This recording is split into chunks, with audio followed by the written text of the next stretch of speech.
Բարև ձեզ։ Առաջինի միջազգային ալիքի եթերում Հայաստանի կողքին հաղորդումն է։ Կրթական եւ մշակութային ծրագրերը շարունակում են կարևոր դեր խաղալ մարդկանց կյանքը բարելավելու գործում։ Այսօրվա թողարկմանը կանդրադառնանք հենց այս նպատակով իրականացրած ծրագրերին։ Քանաքեռում գործող միակ մշակութային կրթօջախը վերանորոգվել է Հայաստան համահայկական հիմնադրամի ֆինանսավորմամբ։ Թե ինչ ազդեցություն է սա ունեցել համայնքի վրա, դիտեք տեսանյութում։ Վերանորոգված պարասրահ եւ չդադարող փորձեր։ Անուշավան Տեր-Ղևոնդյանի անվան երաժշտական դպրոցում արդեն քանի տարի է պարարվեստի դասերը հարմարավետ պայմաններում են կազմակերպվում։ Դպրոցի եւ երեխաների եւ ինչու՞ չէ մանկավարժների ցանկություններ ունենալ արդի պայմանների վերանորոգված պարարվեստի դասարան։ Սրահը վերանորոգվել է 2014 թվականին Հայաստան համահայկական հիմնադրամի ֆինանսավորմամբ։ Պարասենյակում հարմարավետ եւ վերանորոգված պայմաններ ունենալը ողջունելի էր ոչ միայն աշակերտների եւ ուսուցիչների, այլ նաև ծնողների կողմից։ Իրենք իրենց երեխաներին վստահում են մի մշակութային օջախի, կրթօջախի, որը որ կրթում է, դաստիարակում է հայի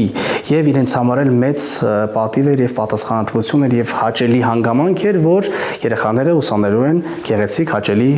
դասասենյակում։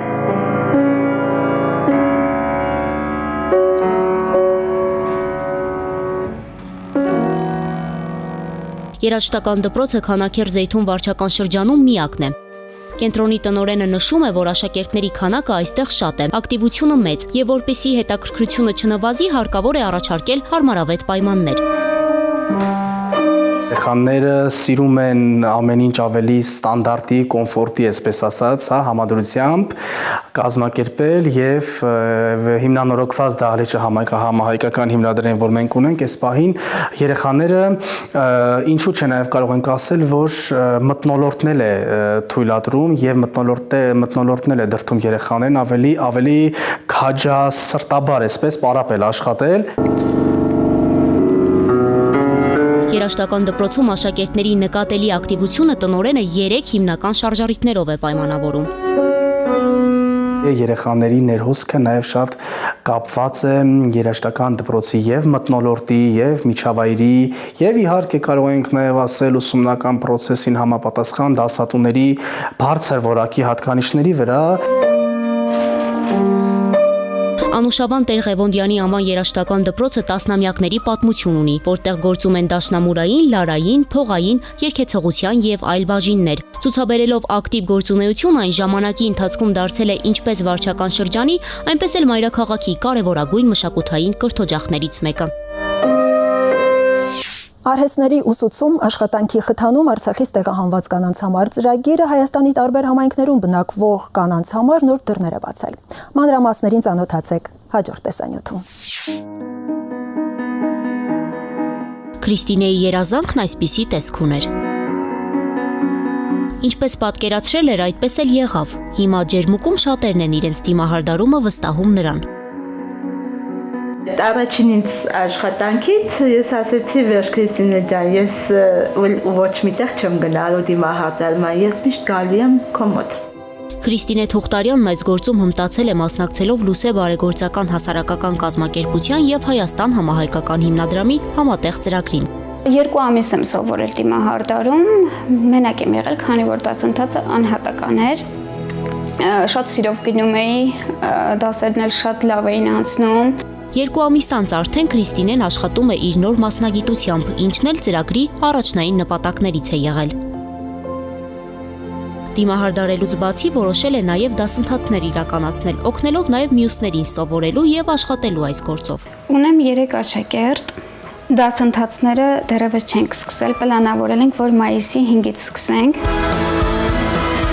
Նոր մասնագիտությունը նաև նոր հնարավորություններ է ստեղծել Քրիստինեի ընտանիքում, արդեն եւ ֆինանսապես անկախ է դարձել եւ ամուսնուն է օգնում այդ հարցում։ Կարողանում եմ հոգալ ընտանիքի հոգսերը, դա արդեն ամենամեծ բավարարվածությունն է ինձ համար։ Այսպիսով Քրիստինեի պես տասնյակ կանայք եւս Հայաստան համահայկական հիմնադրամի եւ Լուսե բարեգործական հասարակական կազմակերպության ջանքերով հիմա ունեն նոր մասնագիտություն եւ աշխատանք։ Այս պահին իմ զրուցակիցն է մեկ կադր միջազգային կինոփառատոնի հիմնադիր Գագիկ Ղազարեն։ Բարև ձեզ, պարոն Ղազարեն։ Պարոն Ղազարը արդեն մի քանի տարի է, ինչ մեկ կադր միջազգային կինոփառատոնի կայացման եւ ընդլայնման գործում իր ներդրումն ունի նաեւ Հայաստան համահայկական հիմնադրամը։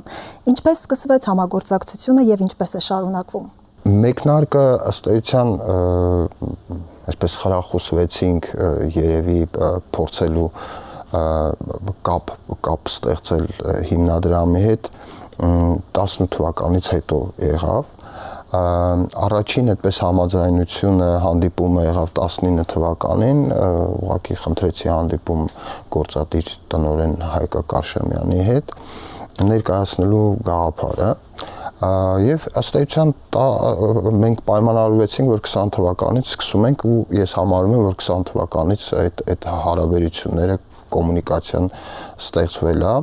ու Հայկա Կարշեմյան այդպես պատրաստակամություն հայտնեց աջակցելու փառատոնի հատկապես 0 բյուջե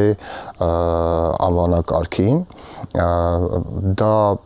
խոսքը վերաբերվում է նախագծային փուլում դեռևս գտնվող ֆիլմերին աջակցելու որպեսզի նրանք մտնեն արտադրություն ու արտադրության ընթացքում գիտենք կինոն բարդ ու դժվար հաճույք է ֆինանսական իմաստով իհարկե մեծ գումարներ են անհրաժեշտ ու միշտ գումարը չի հերիքում ու նաև մեր մոտ հայկական կինոյի ժամանակակից հայկական կինոյի տեսանկյունից դաշտը դեռևս զարգացման փուլում է ու ըստ էության հայկական կինոյին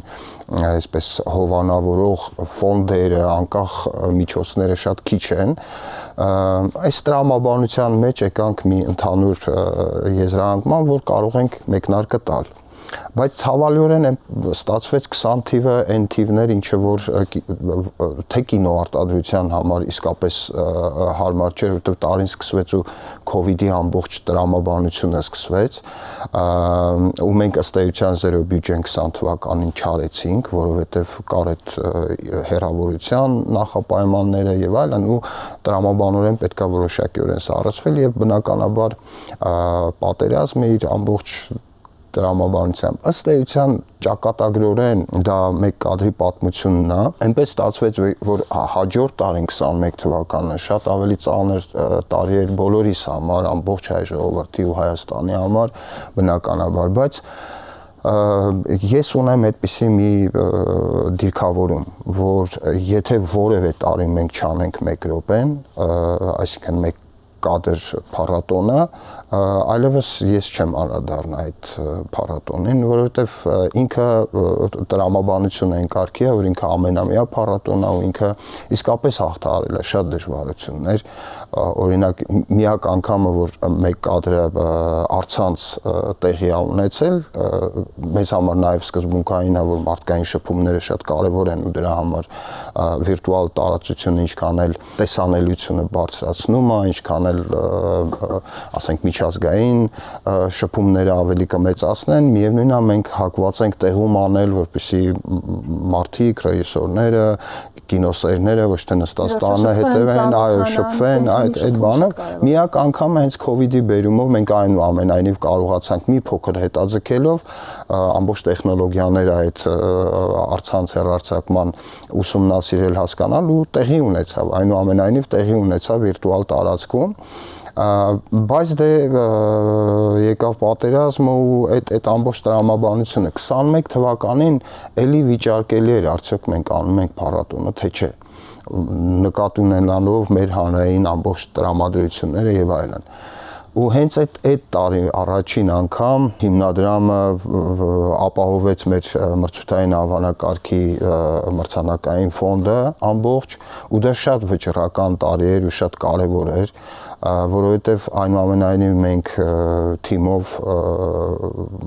վստահ ենք որ մեր երկիրը շարունակում է ու անկախ որևէ բանից նաև բախտորոշեր են իմաստով որ դա Հայաստանի Հանրապետության անկախության 30-ամյակն էր ըստ էության ու մենք հենց այդ շեշտադրությամբ անպայմանորեն հակվեցինք փառատոնը անելուն ու հիմնադրամը կանգնեց մեր կողքին ըստ էության թե փառատոնը եւ թե հիմնադրամը մենք ասացինք որ մենք կանք ու մենք շարունակում ենք ու հավատում ենք մեր բոլորի ուժերին ու ապագային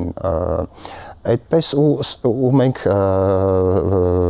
էլի մի փոքր ավելի ուժ ժամանակացույցերի փոփոխություններով եւ այլն, բայց մենք կարողացանք 21 թվականին անել ու երիտասարդությանը, որտեղ ի վերջո մեկ կադր կարճ ֆիլմերի փառատոնը առաջնա պրեմիերաների փառատոնը, երիտասարդական կինոյի փառատոնն, մենք ոնց որ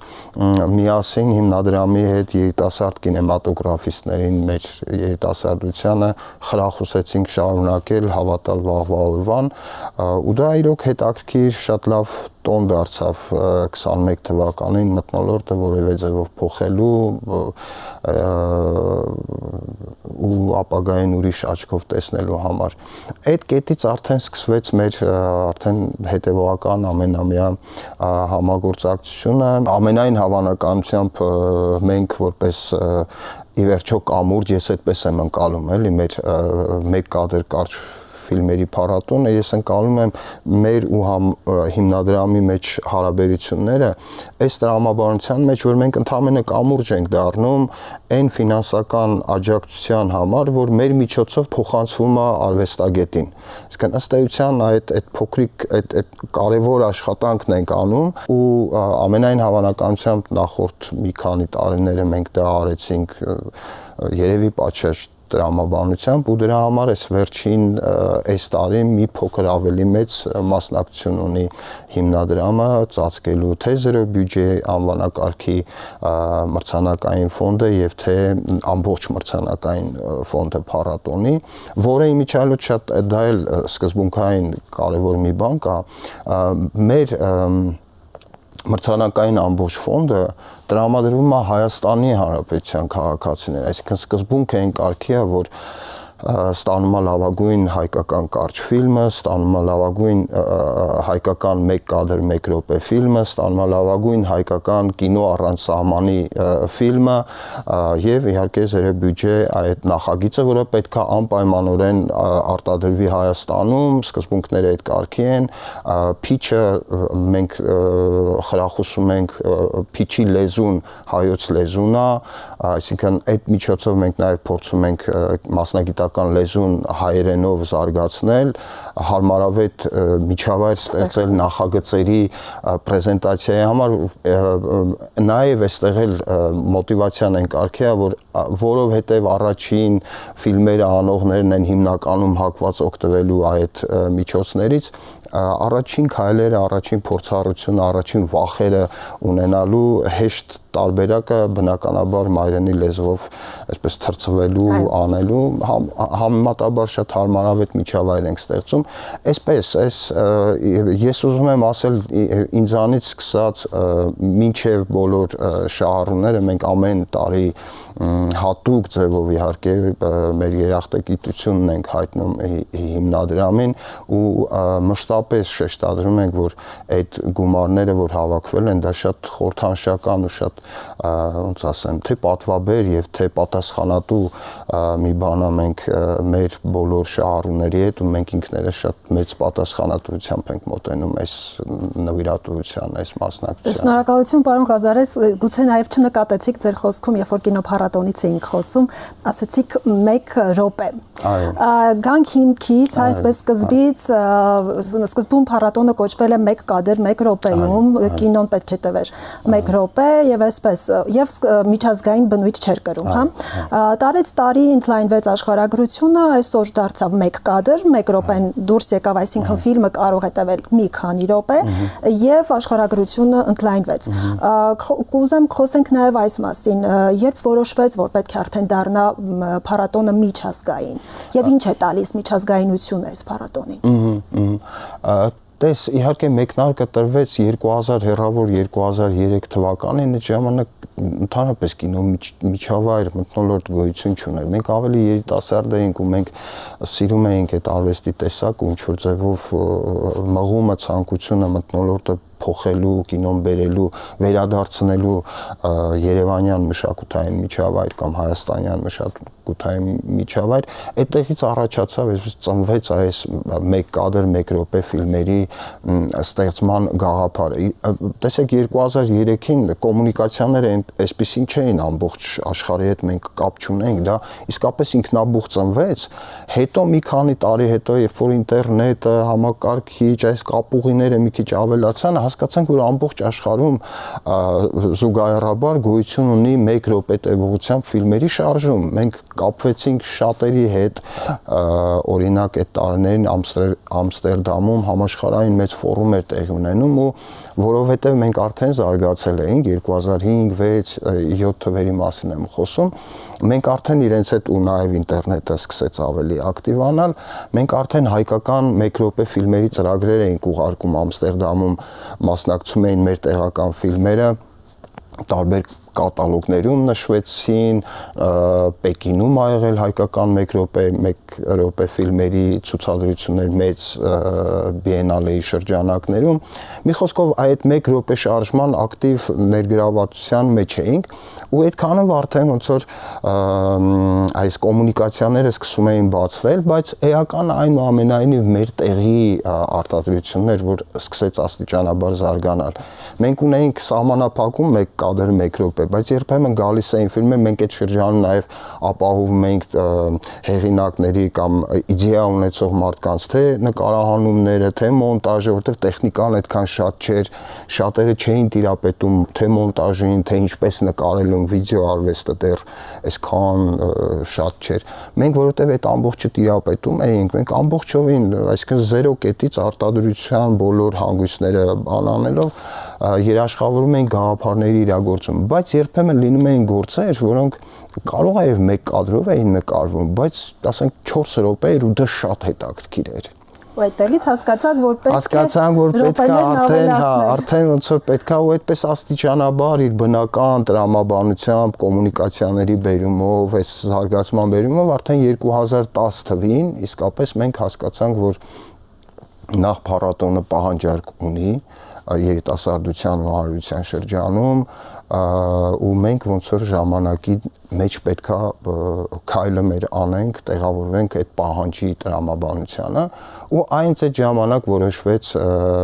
վերանայել փառատոնի ֆորմատը, ինքը դարձավ 1 կադր կարճ ֆիլմերի միջազգային փառատոն ու անվանակարգերը 1 կադր 1 րոպե հիմնադիր անունը փոխվեց անվանակարգի, դարձավ անվանակարգ ու ավելացան մյուսները կարճ ֆիլմեր եւ կինո առանց սահմանի անվանակարգերը։ Արդեն 2019 թվականին այլի բնական զարգացումներից ելնելով հասկացանք, որ այնուամենայնիվ մենք նաև որոշ ֆինանսական, այսպես նախագծային փաթեթներով էլ պետք է աջակցենք դաշտին ու այդ 2015-16 արդեն մտածում ենք, արդեն զգալի էր դրա անհրաժեշտությունը, ճիշտ է մենք տեխնիկայով օգնում էինք նկարահանումների հարցով միշտ պատրաստ էինք օգտակար լինել թե կարճամետրաժ կինոյի եւ թե 1 րոպեն ինքնին, բայց այնուամենայնիվ գործընկերներ ունենալը, ֆինանսական կարողությունները ավելի ավելացնելը իհարկե շահեկան կլիներ ու արդեն 2019-ից հիմնավոր սկսեցինք դրա վրա աշխատել, այսպես զարգացումները իսկ գուցե արդեն տարիների ընթացքում կամ հիմա էլ կա մտքում օրինակ այս փառատոնը դարձնել լիամետրաժ ֆիլմերի թե ֆորմատին չի համապատասխանում, որտեղ այսպես աճ գրանցեց, այս առումով րոպեները ավելացան, միջազգային դարձավ, հիմա էլ լիամետրաժ։ Գիտես, ես ասեմ, կինո առանց սահմանի անվանակարգը հորինվածքը հենց այդ անկյունները թողնում է։ Կինո առանց սահմանի անվանակարգում մենք շատ հետաքրքիր լիամետրաժ ֆիլմեր ենք ունեցել ու հենց դրա համար ինքը կինո առանց սահման, այնտեղ ոչ մի սահմանափակում չկա։ Եթե 1 կադր 1 րոպեն ինքնի սահմանափակում է, 1 րոպե պետքա լինի ու 1 կադրով պետքա լինի 1։ Եթե կարճ ֆիլմերը մինչև 30 րոպե ֆիլմերը պետքա լինեն, էլի սահմանափակում է։ Կինո առանց սահմանը որևէ սահմանափակում չկա։ Այդտեղ իսկապես մեզ լիամետրաժ ֆիլմեր, հենց այս րոպեին մեր այս տարվա նախընտրական փուլն է տեղի ունեն, մենք արդեն մի քանի 10-ից ավել Հետագրման փուլն է այսինքն։ Այո, հիմա հետագրման փուլն ամսի 20-ին հայկականը, տեղականը կավարտվի, մինչև այդ ամսի 10-ին ավարտվեց միջազգային հայտագրումը, մենք այսպես տարբեր փուլերով ենք բանանում, ամփոփում հայտագրման փուլերը։ 10-ից ավել լիամետրաժ ֆիլմ արդեն հայտագրվել է այս տարվա համար ու մենք պարտավոր ենք նայել։ Մեզ համար հետաքրքիր է այդ սահմաննանց, սահմանը խախտող պրոյեկտները ու նաև կինո առանց սահմանի անվանակարգում մենք փոքրիկ նշում ունենք, որ մեզ համար հետաքրքիր է հումանիտար մարդասիրական խնդիրները, որովհետև այնուամենայնիվ մեր աշխարհը անհանգիստ աշխարհ է ու միշտ ոնց որ թե այդպեսին ա եղել նախորդում, հիմա շատ ավելի գուցե։ Ու կինոյի լեզվի միջոցով շատ հետաքրքիր ուղերձներ էլ կարող են լինում, շատ հետաքրքիր փաստագրումներ են լինում դեպքերի ու իրադարձությունների, որոնց մենք ներկա չենք, ասենք ոչ Հայաստանում, դրսում, այլուր, ու տարբեր աշխարհների մասին տարբեր պատկերներ են գալիս։ Այդ կարգի կինոները փաստագրական, վավերագրական, խաղարկային, ինչի՞ չէ, ու նաև էքսպերիմենտալ վիդեոարվեստ, վիդեո պերֆորմանսները եւ այլն։ Այդպես մի շատ հիբրիդային մի տարածք է կինո առանց սահմանի, որտեղ ինքը հենց այդպեսին էլ պետքա լինի։ Ասեմ, որ հաջողել ենք, լավ ֆիլմեր այդ անվանակարգում հայտագրվել են։ Պարոն Ղազարե, կուզեմ նաև համառոտ ներկայացնեք, պատմեք ձեռքբերումների, կարևոր առանցքային ձեռքբերումների մասին, որոնք այս տարիների ընթացքում գրանցվել են ու ամփոփենք թերևս զրույցը։ Գիտես, ձեռքբերումները իսկապես շատ են։ Եթե այդպես ուղղակի մրցանակային տրամաբանությունների մեջ նայենք ու փառատոնային հետագա զարգացումների, ասենք նույն զերո բյուջեի շահառու մրցանակակիր Համբարձումյանի կորեական դելիկատես կարճամետրաժ ֆիլմը, եթե չեմ սխալվում 22 թե 23 թվականին Ոսկե ծիրան միջազգային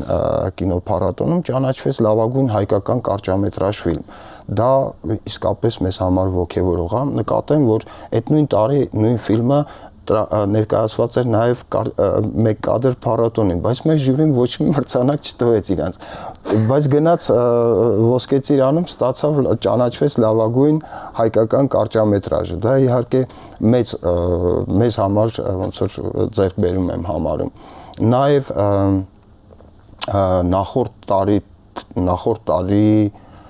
նախանցյալ տարի երևի, հենց այդ նույն թվերին Հասմիկ Մովսիսյանի 250 կիլոմետր ֆիլմը առաջին անգամ մեր միջավայրում հայաստանյան դեբյուտ տեղի ունեցավ մեկ կադրում ֆիլմի, որը ստացավ լավագույն հայկական մեր փառատոնում մեկ կադրում արժանացավ ժյուրիի կողմից լավագույն հայկական կարճամետրաժ մրցանակին։ Ոսկե ծիրանում այդպես չստացավ որևէ բան, բայց մեկ տարի հետո կինոակադեմիան, Հայաստանի կինոակադեմիան ճանաչեց այդ ֆիլմը վերջին 2 տարվա լավագույն կարճամետրաժ հայկական ֆիլմ, ել չեմ ասում, որ այդ ֆիլմերը միջազգային փառատոնային լավ կենսագրություններ ունեն։ Շրջագայաց ֆիլմեր են ու նաև մրցանակակիրներ են, ես կդժվարանամ այդ փառատոնների անունները տալ ու որտեղ ինչ արդյունքներ են եղել։ Ուզում եմ ասել, դրանք իսկապես մեր ձեռքբերումներն են, բայց ամենագլխավոր ձեռքբերումը այնուամենայնիվ ես կարծում եմ, որ սկսած 1 րոպեանոց 1 րոպե չափով ֆիլմերից, երբ որ փառատոնը հնարավորություն է տալիս կինո երազելու, կինո միջավայրի մեջ անուղղակիորեն այսպես ուղղակի ոչ ֆորմալ կրթության մեծ լայն հնարավորություն կա։ Այսինքն մենք շատ ենք տեսել երիտասարդների, պատանիների, ովքեր արել են իրենց առաջին այդպես 1 րոպեանոց ֆիլմերը ու հետո կողմնորոշվել են դեպի կինոն։ Ու հետո աստիճանաբար քայլել են, արել են մի քանի 1 րոպեներ, ստացել են, արժանացել են լավագույն 1 րոպե մրցանակին, որից հետո մտել են կինոկրթության այդ process-ի մեջ ու գնացել են։ Եվ գուցե կայացել են կինոոլորտում։ Այո, այդպիսի անուններ հիմա մենք շատ ունենք, որ որևէ ձևով մենք մասնակցել ենք իրենց առաջընթացին զարգացմանը։ Շնորհակալություն, պարոն Ղազարե, իհարկե այս զրույցը անվերջ կարելի է շարունակել, հուսամ դեռ առիթ կունենանք շփվելու, հիշեցնեմ մեր հեռուստադիտողներին, որ իմ հյուրն էր մեկ կադր միջազգային կինոփառատոնի հիմնադիր Գագիկ Ղազարեն։ Մենք կհանդիպենք ուղիղ մեկ շաբաթ անց։ Ցտեսություն։ է։